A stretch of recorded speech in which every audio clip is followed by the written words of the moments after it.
বাংলাদেশের রাজনীতিতে অনেক সময় এমন দৃশ্য দেখা যায় যেখানে দরজা বন্ধ থাকলেও জানালাটা খোলা থাকে। আওয়ামী লীগের জন্য স্থানীয় সরকার নির্বাচনকে ঘিরে নির্বাচন কমিশনের নতুন বিধিমালা যেন ঠিক তেমনই এক জানালা খুলে দেওয়ার ইঙ্গিত দিচ্ছে। জাতীয় সংসদ নির্বাচনে নিবন্ধন স্থগিত ও কার্যক্রম নিষিদ্ধ থাকায় আওয়ামী লীগ অংশ নিতে পারেনি, কিন্তু স্থানীয় সরকার নির্বাচন যেহেতু দলীয় প্রতীকে নয় বরং নির্দলীয়ভাবে আয়োজনের পথে এগোচ্ছে, তাই প্রার্থী হওয়ার আইনি যোগ্যতা থাকলে যে কেউ নির্বাচনে অংশ নিতে পারবেন এমন অবস্থান নিয়েছে নির্বাচন কমিশন। পাকিস্তানের স্টাইলে মূলত ওয়াকারুজ্জামান বাংলাদেশে সামরিক একটা প্রভাব তৈরি করতে চাচ্ছে। অসীম মনির ঠিক যেভাবে শাহবাজ শরীফকে পরিচালনা করছে, ঠিক একইভাবে তারেক রহমানকেও পরিচালনা করার চেষ্টা করছে। শেখ হাসিনা দেশে ফিরবে শুনে অনেক নেতা কর্মী অর্থাৎ যারা শেখ হাসিনা বিরোধী রাজনীতি করেন তাদের ভেতরে যেমন চুনা হাগা শুরু হয়ে গেছে, ঠিক একইভাবে সামরিক বাহিনীরও তলপেট ব্যথা হওয়া শুরু হয়ে গেছে। টয়লেটে আসা যাওয়া রেগুলার লেগে গেছে। বিগত 2-3 দিনে আওয়ামী লীগের যে পরিমাণ মিছিল হয়েছে চট্টগ্রাম, নোয়াখালী, কুমিল্লা, বিশেষ করে মহাসড়কগুলোতে আওয়ামী লীগের যে ধরনের দখলদারিত্ব দেখা গেছে, ছাত্রলীগের, যুবলীগের যে ধরনের দখলদারিত্ব দেখা গেছে, তাতে সেনাবাহিনী সহ 32টা দলে ঘুম হারাম হয়ে গেছে। আপনি জোরপূর্বক একটা সংগঠনকে নিষিদ্ধ করেন, বাংলাদেশের 20 কোটির মধ্যে চোখ বন্ধ করে অর্ধেক জনসংখ্যার অর্ধেক 10 কোটি, 8 কোটি, 9 কোটি লোক আওয়ামী লীগের অনুসারী, আওয়ামী লীগের মুক্তিযুদ্ধের স্বাধীন সামরিক চেতনা ধারণ করে। সুতরাং আপনি যতই চেষ্টা করেন, আপনি কারফিউ দিয়ে সামরিক শাসন দিয়ে আওয়ামী লীগকে দমন করতে পারেন। আইয়ুবকে পারে নাই, ইয়াহিয়ান পারে নাই, জিয়া রহমান পারে নাই, এবং কি বলে এরশাদও পারে নাই। আপনারা যতই চেষ্টা করেন ব্যর্থ হবেন। আওয়ামী লীগের প্রত্যেকটা নেতাকর্মী এখনো ডেডিকেটেড। তাদেরকে যদি এখন রাজপথে ডাকা হয়, আপনি এইখানে দেখবেন যে এখানে 40-50 জন এমনি জড়ো হয়ে গেছে। ঢাকার বাইরের গুলা তো আসেই নাই মনে করেন। এটা কিন্তু আওয়ামী লীগের কর্মীদের মধ্যে আছে, এবং আওয়ামী লীগের ভেতরে একজন রাইটারও আছে, ইঞ্জিনিয়ারও আছে, মানে শিক্ষিত মানুষ কিন্তু আওয়ামী লীগ করতো। তাহলে এই কারণেই তো আমাদের প্রত্যাশা ছিল যে আওয়ামী লীগ আমাদের দেশটা অনেক সুন্দর করে চালাবে।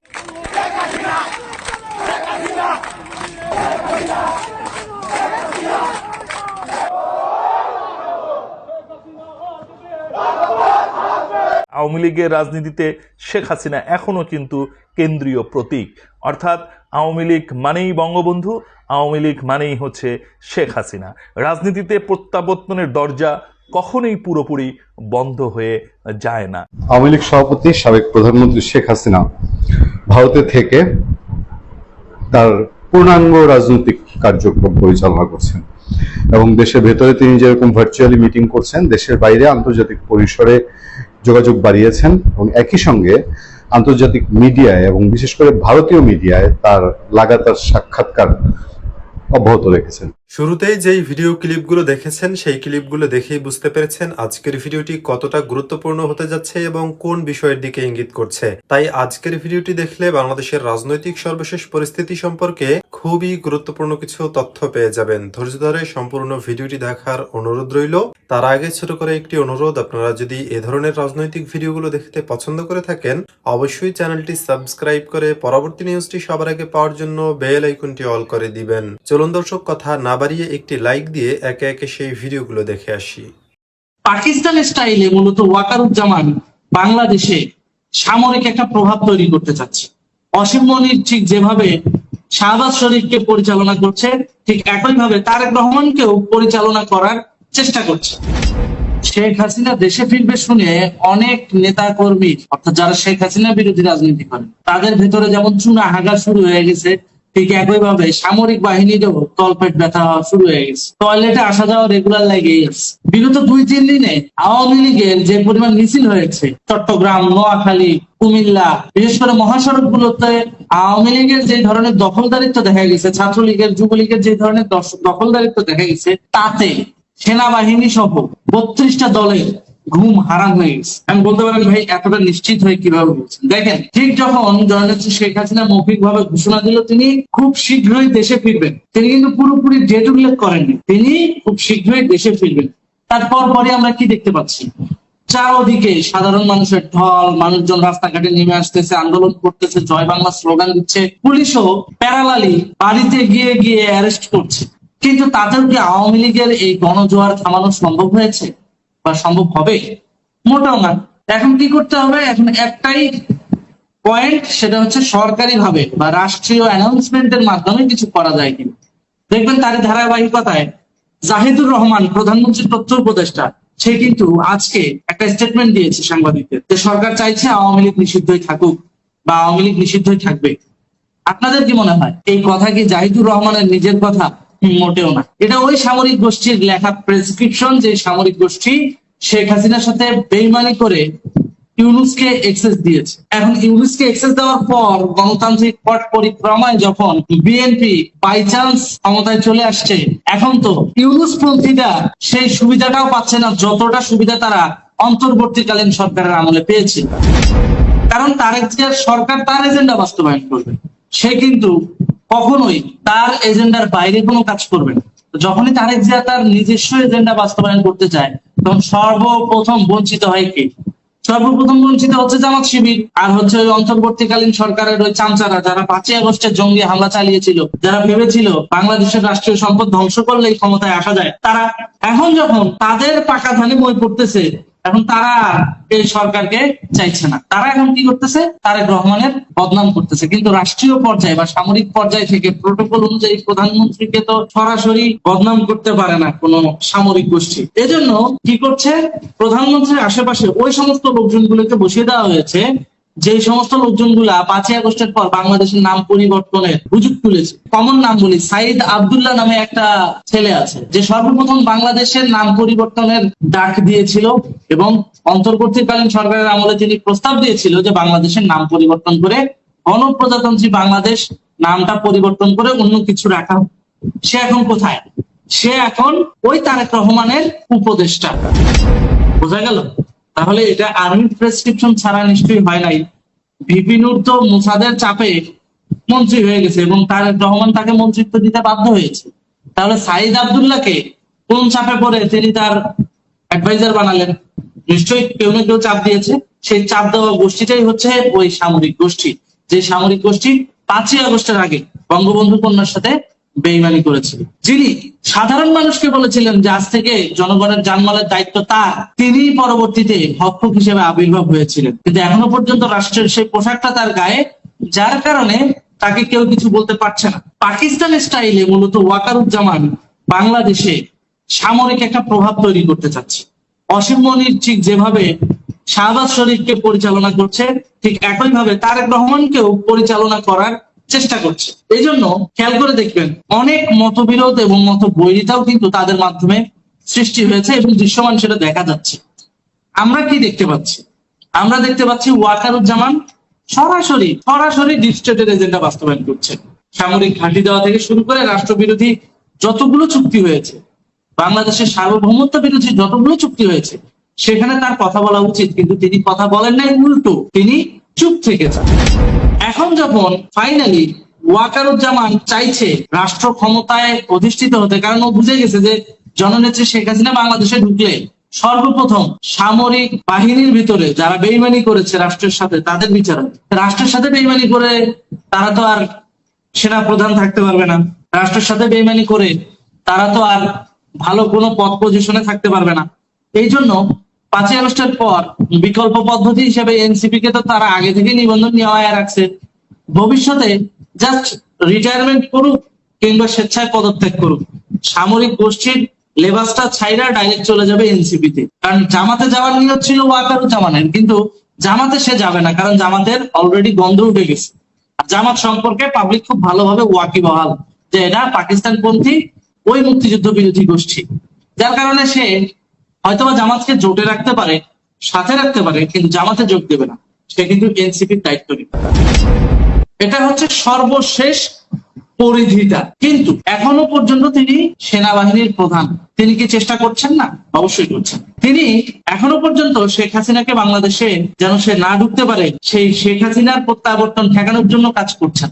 তারই ধারাবাহিকতায় তিনি এই যে তারেক রহমানের তথ্য উপদেষ্টা জাহিদুর রহমানের মাধ্যমে পাবলিকলি একটা মেসেজ দেওয়ার চেষ্টা করছেন, সরকার চাইছে আওয়ামী লীগ নিষিদ্ধই থাকবে।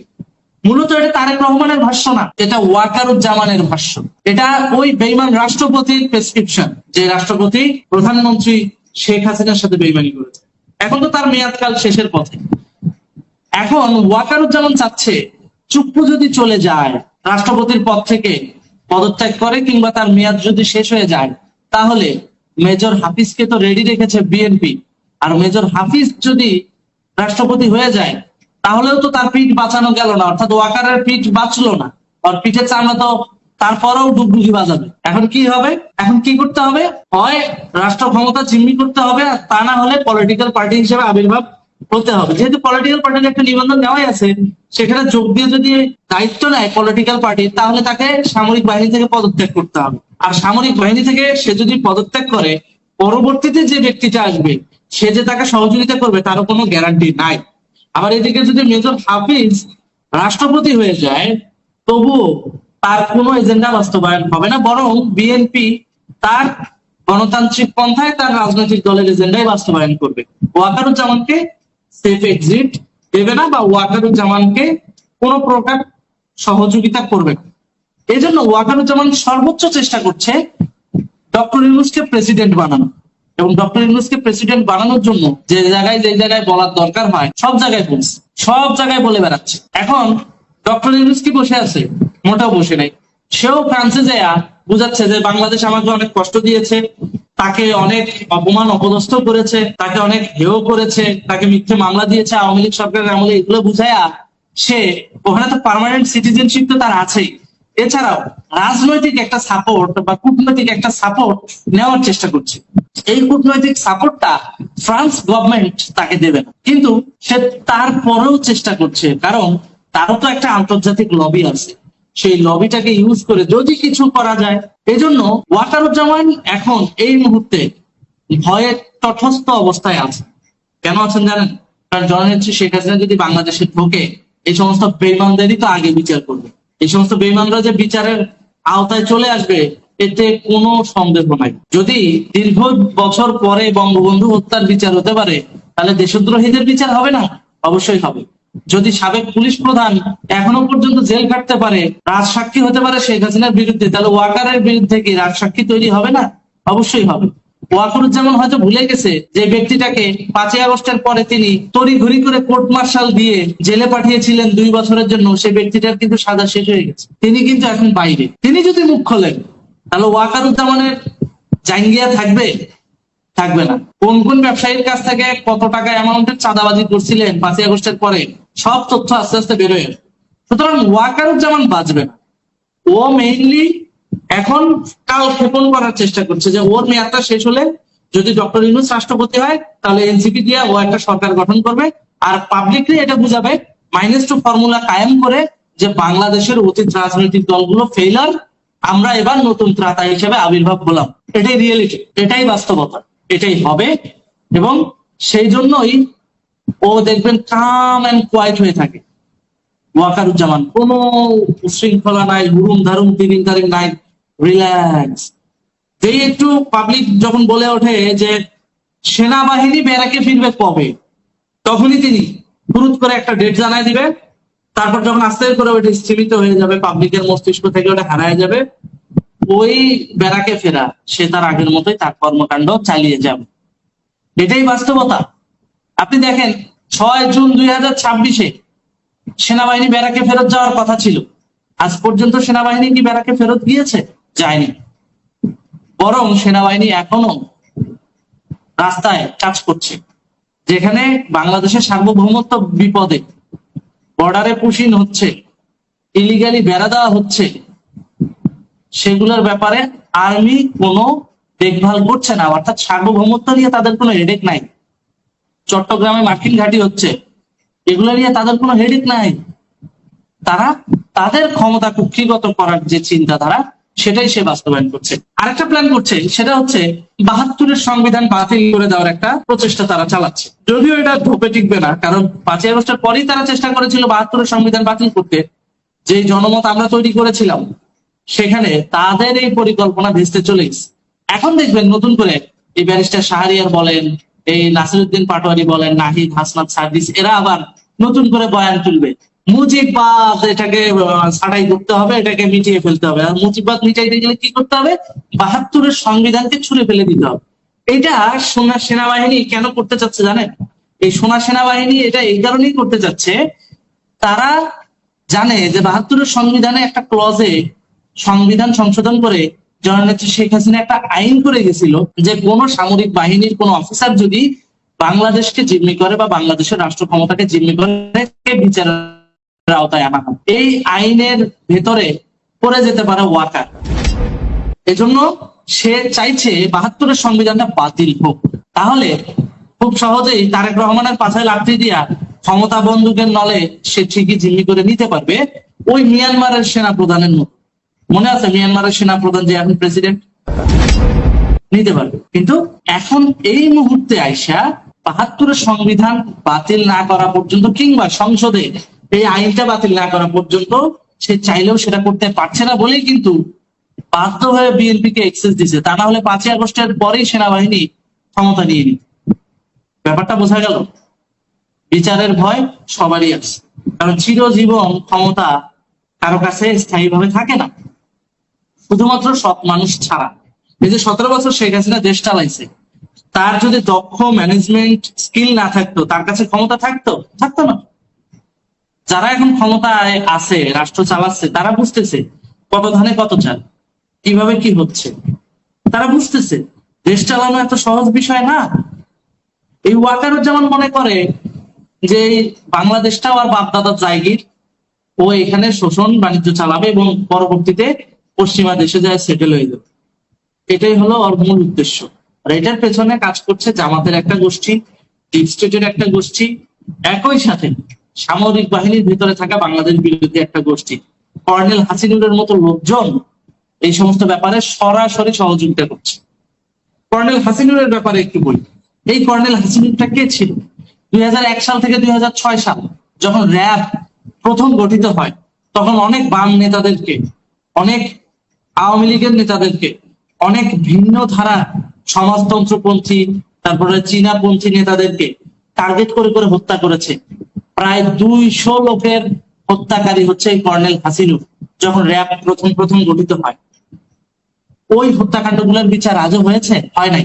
আর যখনই শেখ হাসিনা ক্ষমতায় আসে তখনই এই গোষ্ঠীটাই আবার আওয়াজ তোলে, বিচার বহির্ভূত হত্যাকাণ্ডের বিচার চাই, র্যাবকে বিলুপ্তি করতে হবে। আরে ভাই, র্যাব তো তোরাই গঠন করছিস এবং বিচার বহির্ভূত হত্যাকাণ্ড তো তোরাই করছিস।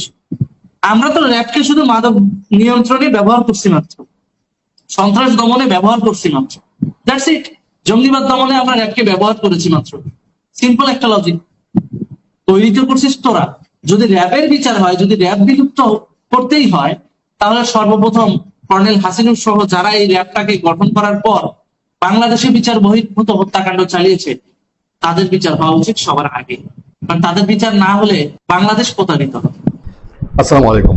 আওয়ামী লীগ সভাপতি সাবেক প্রধানমন্ত্রী শেখ হাসিনা ভারতে থেকে তার পূর্ণাঙ্গ রাজনৈতিক কার্যক্রম পরিচালনা করছেন এবং দেশের ভেতরে তিনি যেরকম ভার্চুয়ালি মিটিং করছেন, দেশের বাইরে আন্তর্জাতিক পরিসরে যোগাযোগ বাড়িয়েছেন এবং একই সঙ্গে আন্তর্জাতিক মিডিয়ায় এবং বিশেষ করে ভারতীয় মিডিয়ায় তার লাগাতার সাক্ষাৎকার অব্যাহত রেখেছেন এবং এসব সাক্ষাৎকারে প্রতিটা সাক্ষাৎকারই একটা থেকে একটা নতুন নতুন ইনফরমেশন থাকে।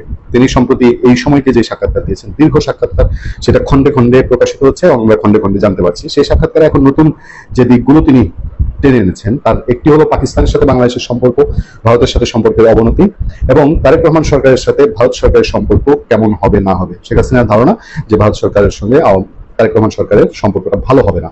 এবং শুধু তাই নয়, তিনি পাশাপাশি তার বিরুদ্ধে যে মৃত্যুদণ্ডের আদেশ, সেটা সম্পর্কে তিনি বলছেন যে এটা যুদ্ধ অপরাধের বিচারের প্রতিশোধ হিসাবে তার মৃত্যুদণ্ডের আদেশ জারি করা হয়েছে বা আদেশ দেওয়া হয়েছে।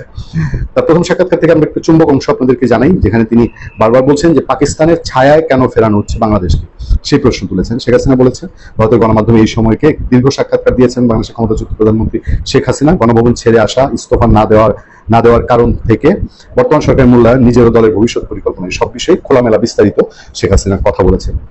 মোহাম্মদ ইউনূসের অন্তর্বর্তী সরকারের সময় নয়াদিল্লির সঙ্গে দূরত্ব বাড়িয়ে ঢাকা যে ইসলামাবাদের কাছাকাছি আসছে, তেমন অভিযোগ উঠেছিল। নির্বাচনের পরেও পাকিস্তানের সঙ্গে সখ্য বাড়িয়ে চলেছে সে দেশের বর্তমান বিএনপি সরকার। মানে বিএনপি সরকার নির্বাচনের পরেও ইউনূস যা করেছিল ঠিক সেই লাইনেই চলছে, নির্বাচনের পরেও সেই অব্যাহত হচ্ছে, এমন দাবি বিভিন্ন মহলে। সরকারের পক্ষ থেকে নতুন কূটনীতি বা ভারসাম্যের কূটনীতি বলে যুক্তি দেওয়া হয়েছে। যদিও বাংলাদেশের ক্ষমতাচ্যুত প্রধানমন্ত্রী শেখ হাসিনার পর্যবেক্ষণ, রাষ্ট্র হিসেবে পাকিস্তানের সঙ্গে স্বাভাবিক সম্পর্ক থাকতেই পারে, কিন্তু স্বাভাবিক সম্পর্ক রাখা আর পাকিস্তানি ভাবধারার রাষ্ট্রকে ফিরিয়ে নেওয়া দুটো এক বিষয় নয়। দর্শক, আপনারা জানেন যে ইউনূস সরকারের সময় মূলত পাকিস্তানের গোয়েন্দারা, পাকিস্তানের বিভিন্ন ইসলামিক অ্যাক্টিভিস্টরা, ইসলামিক দলের এবং যেসব দলের প্রতি উগ্রপন্থী হিসাবে সারা পৃথিবীতে স্বীকৃতি আছে সেই সব দলের নেতারা বাংলাদেশে এসেছেন। আমি ছোট ছোট করে শেখ হাসিনার প্রতি প্রশ্ন এবং ছোট করে তার উত্তরটা আমি আপনাদের সামনে দিই তার মুখ দিয়ে।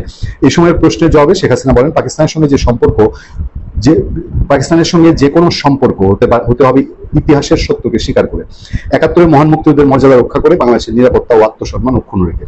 শেখ হাসিনাকে প্রশ্ন করা হয়েছিল, প্রথমে ইউনূস ও পরে তারেক রহমান আমলে কি পাকিস্তানের অতি ঘনিষ্ঠ হয়ে উঠছে বাংলাদেশ? মুক্তিযুদ্ধের ফসল বাংলাদেশের এই অবস্থান পরিবর্তনকে আপনি কিভাবে ব্যাখ্যা করেন? আওয়ামী লীগ সভাপতির জবাব, যারা পাকিস্তানের সঙ্গে এই অতি ঘনিষ্ঠতাকে নতুন কূটনীতি বলে প্রচার করছে তাদের কাছে আমার প্রশ্ন, পাকিস্তান কি 1971-এর গণহত্যার জন্য আনুষ্ঠানিকভাবে ক্ষমা চেয়েছে? তারা কি যুদ্ধাপরাধের দায় স্বীকার করেছে? তারা কি বাংলাদেশের মানুষের ক্ষতকে সম্মান দিয়েছে? যদি না করে তাহলে এত তাড়াহুড়া করে সামরিক ও কৌশলগত ঘনিষ্ঠতা কেন? ফেব্রুয়ারি 12 তারিখে নির্বাচনের পর বহু মানুষ প্রকাশ্যে জানিয়েছিলেন পাকিস্তানপন্থী মৌলবাদী শক্তি জামাত ইসলামীকে ঠেকাতে তারা বাধ্য হয়ে বিএনপিকে ভোট দিয়েছেন। শেখ হাসিনাকে প্রশ্ন করা হয়েছিল, তারেক রহমানের নেতৃত্বে বিএনপি সরকার কি জামাত বিরোধী সেই রায়ের মর্যাদা দিতে পারছে? আওয়ামী লীগের সভানেত্রী শেখ হাসিনা উত্তরে বলেন, যারা ভেবেছিলেন বিএনপি ক্ষমতা এলে জামাতের চেয়ে অপেক্ষাকৃত ভালো হবে তারা ইতিহাস ভুলে গিয়েছিলেন, বিএনপি ও জামাত একই মুদ্রার এপিঠ ওপিঠ। শেখ হাসিনার উদ্দেশ্যে আরো প্রশ্ন ছিল, বিএনপি সরকারের সঙ্গে নয়াদিল্লির দ্বিপাক্ষিক সম্পর্কের একটি নতুন ইনিংস শুরু করেছে, এর ফলে কি আপনার অবস্থান দুর্বল হচ্ছে? সম্পর্কের স্বার্থে ভারত যদি আপনাকে বিচারের জন্য ঢাকায় ফেরত পাঠাতে চায় আপনার পদক্ষেপ কি হবে?